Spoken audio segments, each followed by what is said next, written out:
Good evening, everybody. Just going to wait until everybody seems to be in. Right. Good evening, all. Welcome to our Trauma Sciences webinar. We are available to talk you through the programme, to answer any sort of questions that you want to ask us or to know about the programme or the various options within it. I will introduce all of us in a second, just to let you know that this is being recorded. So we will upload it up onto the website at some time in the future, just in case anybody has missed it. You can, or if anybody asks you, they can let you know. You can let them know that it's going to be uploaded. Right, so again, welcome to the Trauma Sciences webinar. My name is Chris Aylwin, and that's me on the left. And on the right is Dr. Elaine Cole, who will wave to you. And we are the co-leads of the MSc programme in Trauma Sciences. I am a trauma and vascular surgeon working at the Royal London Hospital. I used to work at St Mary's as their head of specialty for major trauma, but moved over to Barts and QMUL in January of this year. So I've only recently taken or joined Elaine as the co-lead, and Elaine is a highly experienced nursing background in emergency department, and she is also the director of research and innovation at the London Major Trauma System. Also on the call, we have Chris Gunton, who is there in the top left and just waving. She is our admin supremo. Nothing we can do that she, well, basically we can't do anything without her saying so. And on the top right is Jack. Jack was on the call. I don't know if she still is.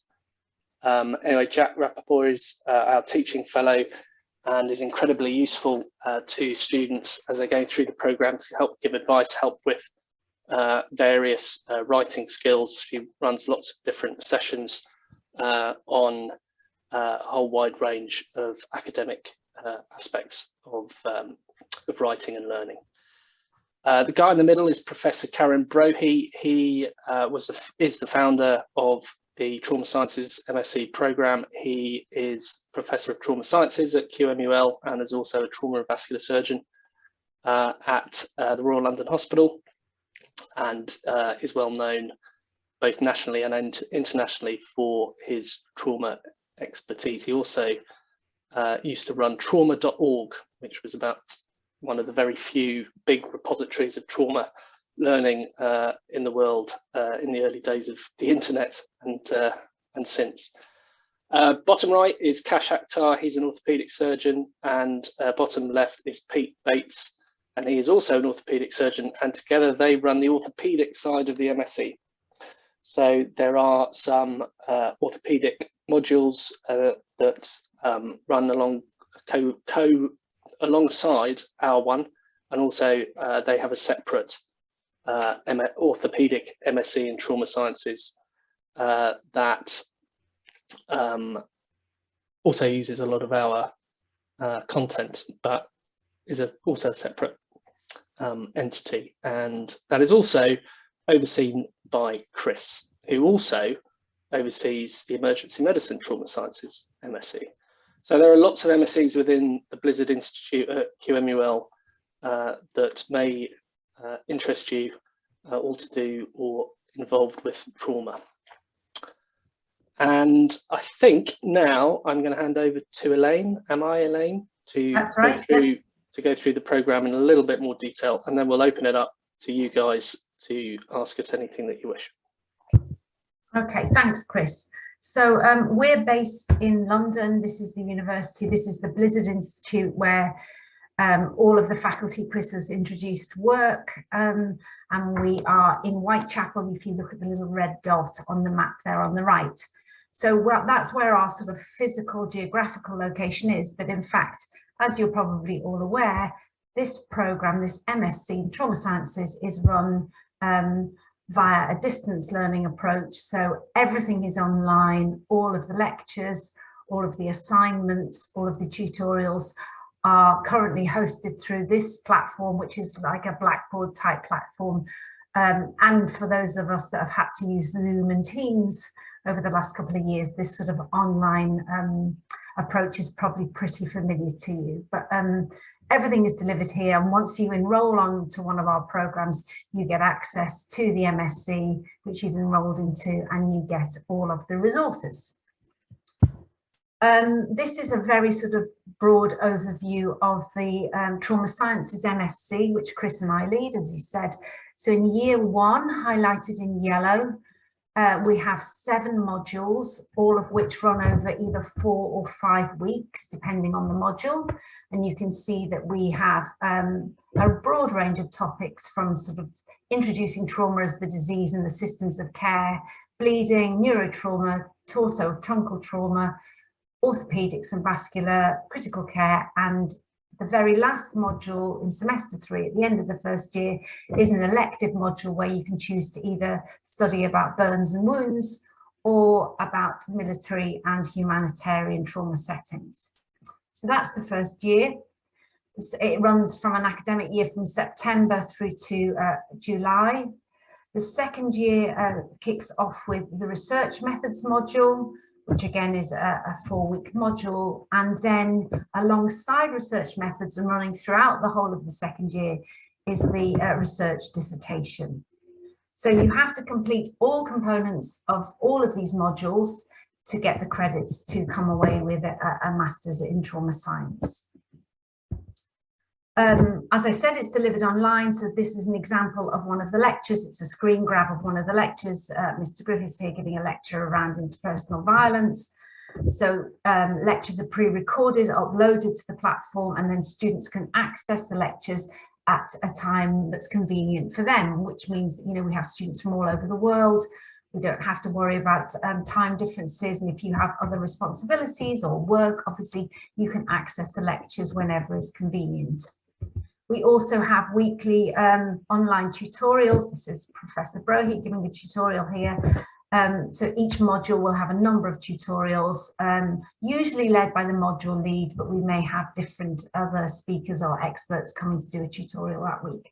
And this is where students will sign in online and attend the tutorial to have sort of live contact, if you will, with the faculty.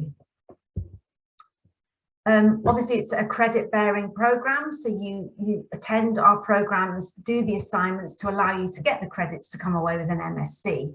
So we have a number of assignments throughout the program. We have 4 2,000-word essays spread over year 1 and into year 2. We also have 4 timed multiple choice question exams, which are all in year 1.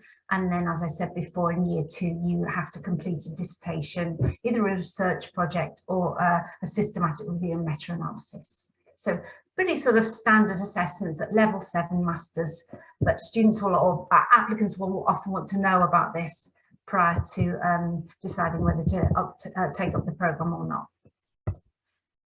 Finally, then, this isn't compulsory, but we run a summer school every year. From next year on, it will be over a week where students can, if they wish to, travel to London and be together with the faculty in East London, where there's a range of activities. They tend to be practical. So we have sort of simulated clinical sessions. We have surgical sessions where you get access to experts like Chris and Karen and some of the colleagues learning about surgical skills. And we have a pre-hospital care session. Although obviously this MSc is about the breadth of trauma, it's not just about pre-hospital care, it's about the whole sort of patient journey. So summer school is not compulsory. Students tend to really like it. As I say, it's very practical. There are some taught sessions. So I'm going to stop sharing my slides and we'll open the floor to see if anybody has any questions. Thank you. Thank you, Elaine. Right, hopefully you've all joined this webinar because you want to learn a bit more, or perhaps some of you have got some questions. So far away. Anything to do with the admin, anything about various modules, anything about what might be expected of you. You can either write something down in the chat or you can be brave and talk. This is your session. It's open to you.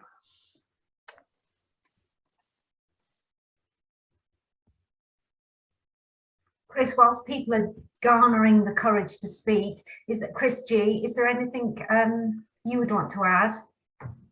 I guess it's just about making sure you get your application in sooner rather than later. We have a deadline at the end of August, but sort of leaving it that late means you might not be ready to start in week 1. So semester 1, module 1 starts on the 19th of September, and as it's 5 weeks long, with an assignment at the end of it, you want to sort of hit the ground running to go sort of prior to that, as it were. Sorry.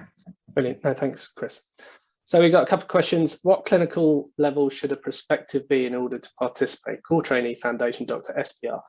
Well, it's actually open to not just doctors, Georges. So we are open and do take nursing colleagues, we take paramedics, we've had radiologists.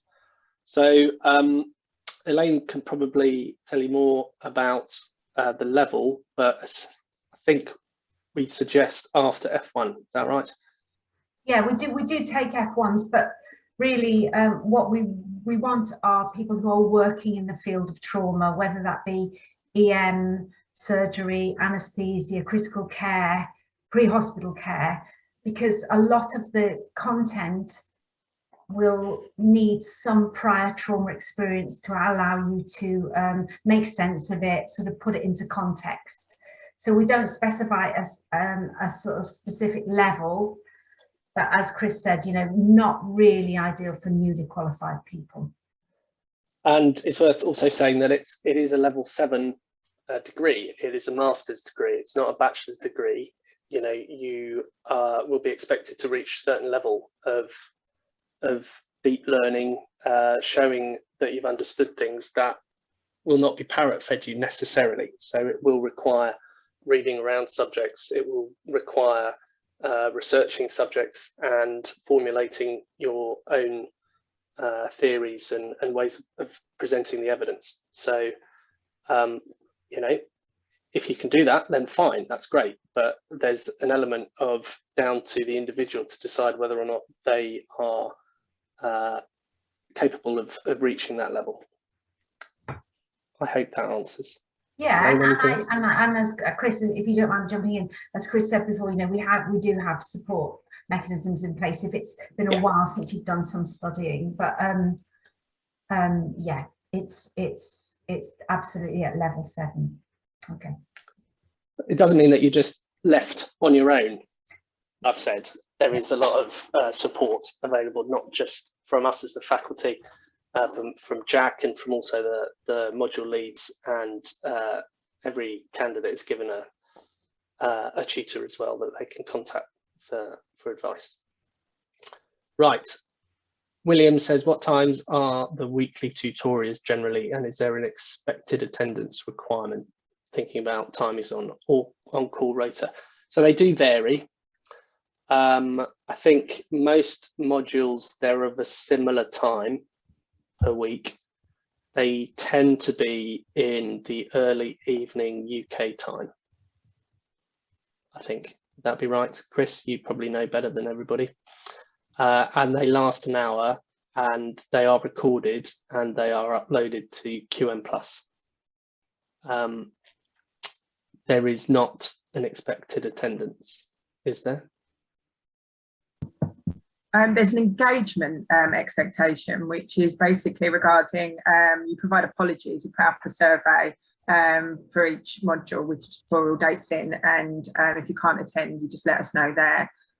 It's just a way of us kind of like making sure that we're not losing people, that people aren't attending the tutorials and are sort of, you know, drifting off. So it's just, that's part of the way that we sort of keep in touch with people and make sure that everyone's okay, really. But unless you attended nothing and didn't log on to QM+, you wouldn't be removed from the program or anything like that. So it's just, we want you to have the best experience out of it, of course. So we want to encourage you to attend, because you'll get more out of it if you actually attend them in person. The recordings are great, but then you're just kind of obviously seeing what's happened rather than taking part in the cases and the discussions, etc. Yeah, it's far more benefit to ask the questions that are opened up in the tutorials. Far better way of learning as well that way. Any comments, Elaine, or shall I move on? No, we'll move on. I've got some comments later on. Okay. Kerry says, are there any recommendations for reading resources that we can use now? Elaine, I'm going to let you answer that one. Okay, this answer sort of talks to some of the other questions, not that it's nurses who struggle with the theoretical content, I hasten to add, but people who do either struggle with content because it's outside of their normal working environment. So for example, let's say we have somebody who's a paramedic, and then previously we've had people say that it's quite challenging on, say, the torso trauma module, because, you know, it's very surgical, and as a paramedic you don't do surgery. So I would say that the best resources you could access now are sort of general trauma resources, but also to brush up on your anatomy and physiology. So another module that people find very tough, well, not tough, but challenging, shall we say, is the neurotrauma module, because, you know, there's quite a lot of information. It's quite in depth at a sort of a pathophysiological level. So I would say if you're going to do any pre-reading or look at any resources, then you could brush up on your sort of normal A&P. But that doesn't just go for nurses, that goes across the board. How many nurses have we had complete the course so far? Well, I'd say, Chris G can correct me here, but usually the majority of people that take the program each year are doctors. So it's probably about 70% doctors, and then a split of 30% nurses and paramedics. As I say, it's not a front-end course, it's not a pre-hospital care course, it's the breadth of trauma course, but it is sort of very focused on trauma science and a lot of it around definitive care, surgical care, sort of in-hospital care. The MCQ bit, Elaine, have you answered that? Or? Yeah, again, so some people who've been to medical school maybe are familiar with sort of negatively marked MCQs, where for every question they get wrong, they get points deducted. We don't do that. It's a, you know, you need to get the right answer and then you get the mark if you do. So I would say none of the MCQs are super difficult if you've accessed the taught materials and you've read the materials in the reading list. There's no tricks. It's about you showing that you understand the content and can answer a sort of a scenario-based MCQ or a sort of a theoretical-based MCQ. Yes, there shouldn't be anything that's deliberately there to catch anyone else. And it's a test of your knowledge, MCQs. So if you know the stuff, in theory, you'll be fine.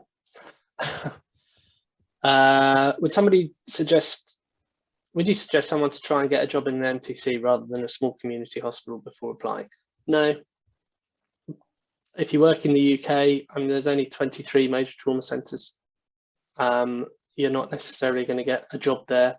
I think if you've got an interest and you want to further your knowledge in trauma care, then it doesn't necessarily matter where you work. Even, you know, a small trauma unit will still get trauma patients through the door, and okay, they might not be as high end as some of the trauma that you get in a major trauma centre, but it will help you look after those patients wherever you are. Equally, major trauma centres get a lot of minor trauma as well. So no, I wouldn't recommend that, and I'm sure Elaine wouldn't either. Agreed. Kerry, I work on a trauma burns neurocritical care. Well, then you're sorted. We might as well just give you your MSc already. That's quite a good example, though, isn't it? Because I'd imagine someone like Kerry will feel very comfortable on the critical care module, maybe on the neurotrauma module, but perhaps less comfortable on surgery or the coag or research or whatever. So, you know, everybody brings different experiences to the program.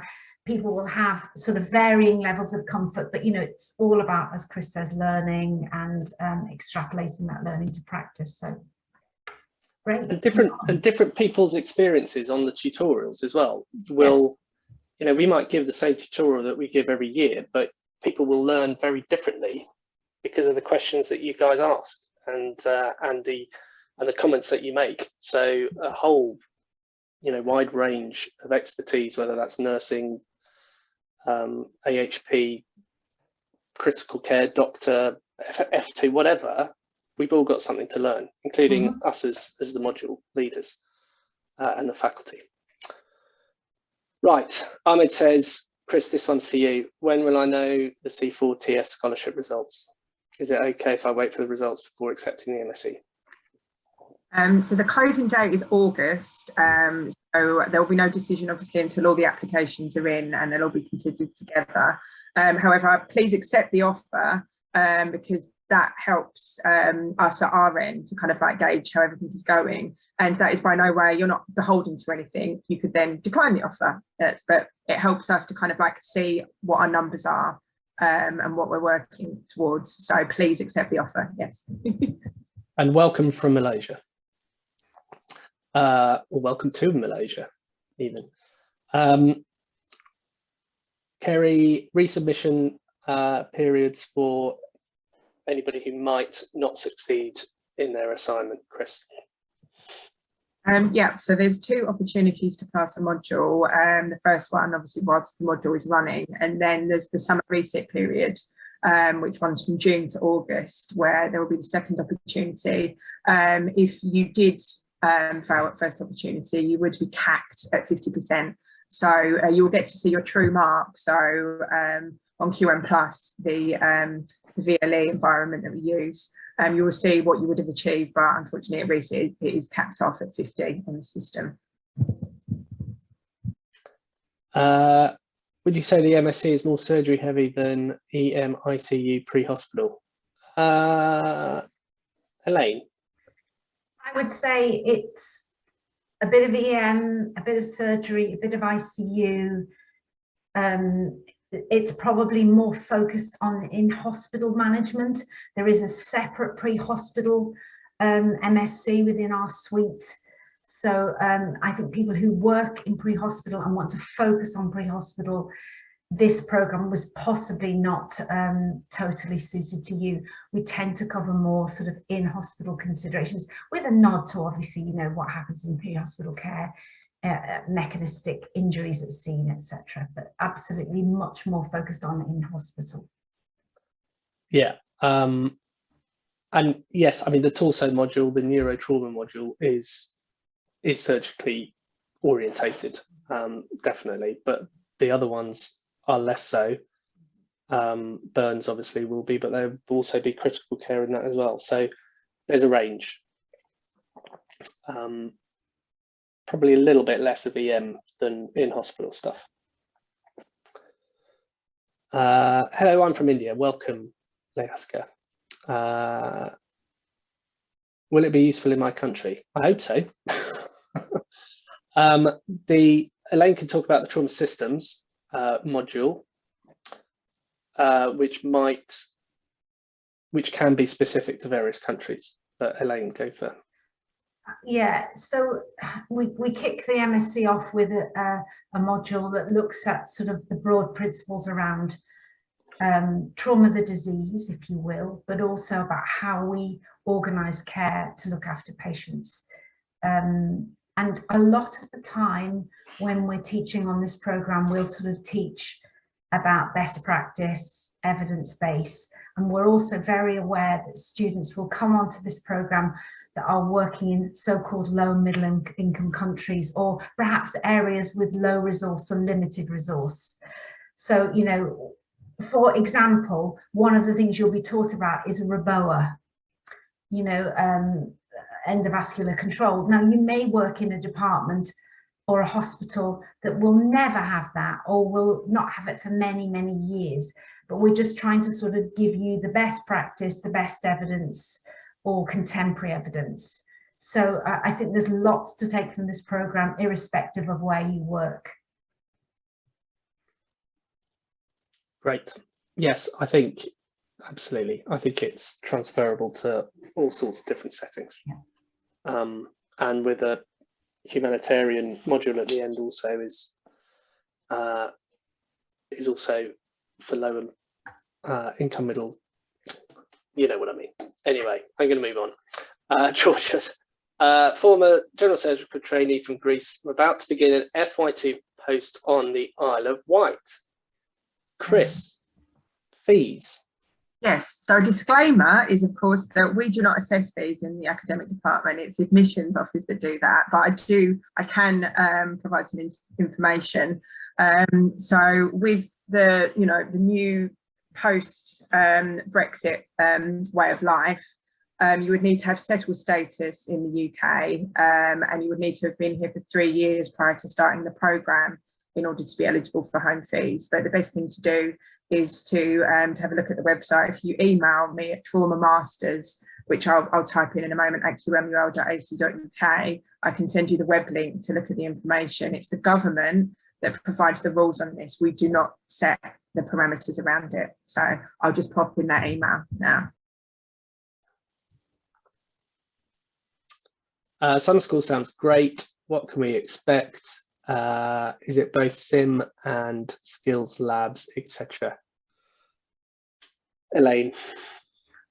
Yeah, so there's some simulation. There's a simulation day, there's surgical skills labs, and we try and group students. So, if you're an experienced surgeon, we'll put you with some other experienced surgeons. If you've never picked a scalpel up before and you're just trying to understand the sort of principles of surgery, we'll put you with other novices.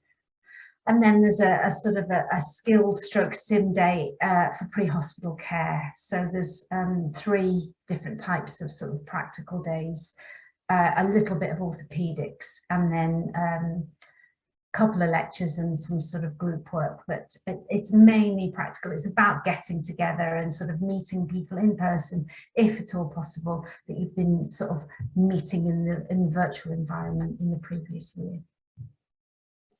Yes, and some social events as well. Oh yeah, got that. Very important, obviously. When will enrolment open, Chris?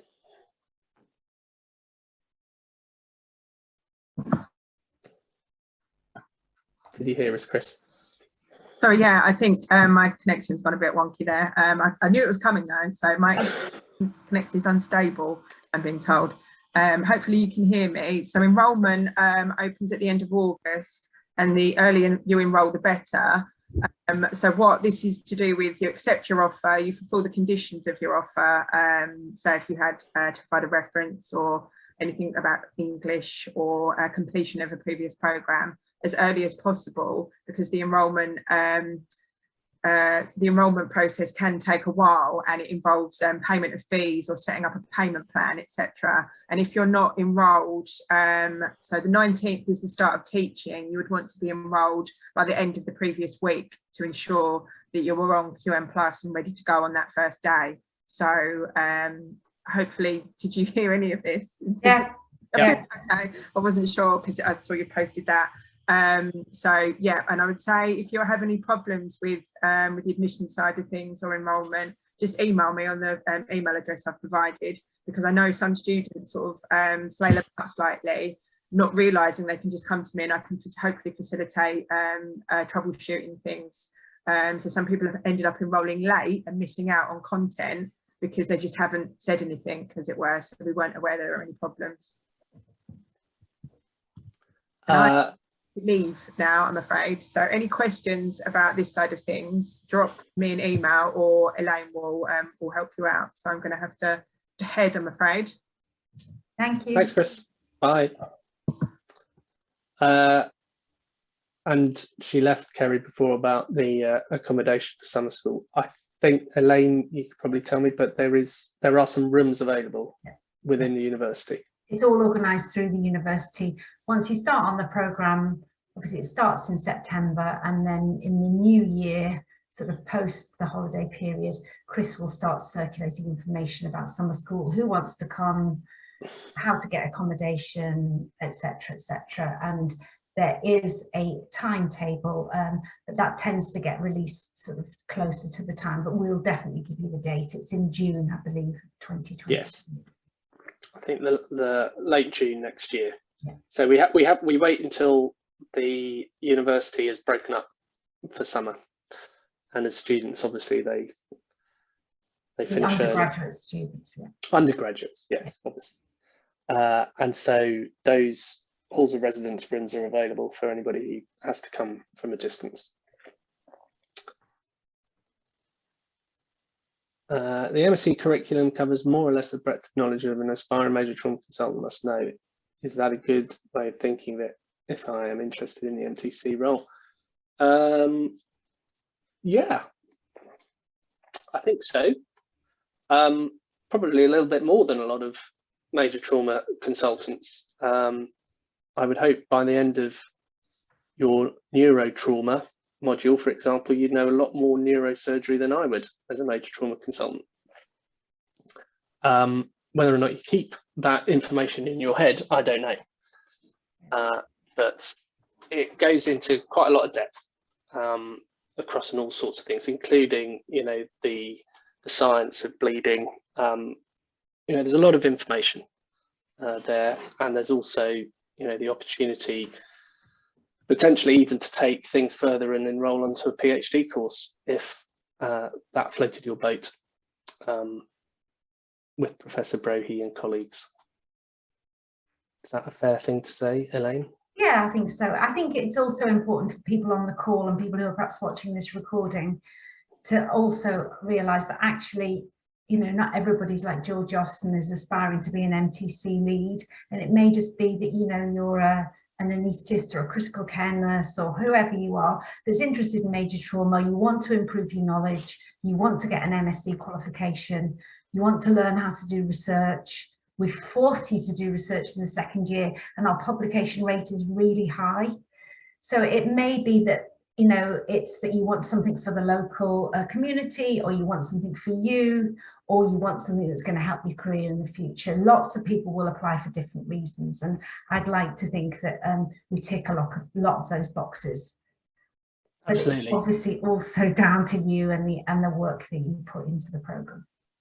Yeah, and if you know that you want to do something with trauma, then this is an ideal MSc for you. If you're not sure, doing this MSc does not mean that that doing a job in trauma is the only thing that you can do. You're going to have transferable skills from a master's program in all sorts of things, and will also give you you know, good points on CV. It will give you good ways of answering interview questions on research and all sorts of things, and systematic reviews, you know, the work. So there's a lot of transferable skills that hopefully you will learn during the 2 years. Johnny, in terms of time commitment, how many hours of weekly study would be advisable? Just thinking in terms of combining this with a full-time surgical rota. A lot. So can I jump in and say the university expectation is 150 hours study a month. So whether that's watching the lectures, doing your reading, writing your assignment, there's an assignment with every module. So there's 7 assignments in that first year, either an exam or an essay. And in our experience, and I think Chris will back me up on this, everybody that does this program is a full-time clinician of one grade or profession or another. And it is hard work. Because there's the pressure to watch all of the materials, engage in the materials, then do the assignment and have a full-time job and have a bit of a life outside of both of those things.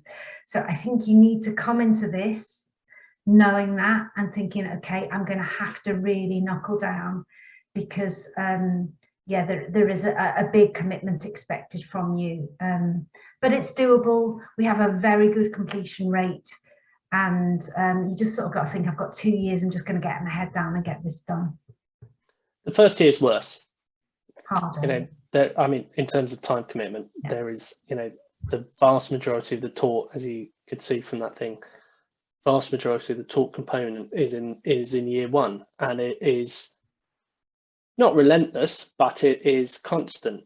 You know, you finish one module, you have a bit of time to write up your project or do the MCQs, and then it's straight into the next one. And just trying to keep up is hard, but it's doable. Lots of people have done it, but don't think that this is going to be an easy, straightforward, tick the box, turn up, get the MSc. It requires organisation and work, unfortunately. Georges, don't worry. Sorry for the bombardment. You are giving me a great information as you deserve. Pretty excited. Could you elaborate more in the final elective module? Is this military and humanitarian module geared more towards military doctors? No, I'll jump in. So it's actually led by a doctor who, he's actually Greek, who has worked an awful lot for the UNHCR, Red Cross, and the module is split with some military components and an awful lot of information about working in austere settings, humanitarian settings, where you've perhaps got very limited resources or very different resources available to a nicely equipped hospital. So it's a 4-week module, and it gives you a sort of a taste of that kind of medicine or nursing or pre-hospital care. It's geared sort of towards the surgical aspects of that and around organisation. But no, you don't have to be a military doctor or nurse or paramedic to do that module. If you're interested in hearing what goes on that side of the coin, so to speak, then, you know, by all means apply for that module. Great. Any more questions?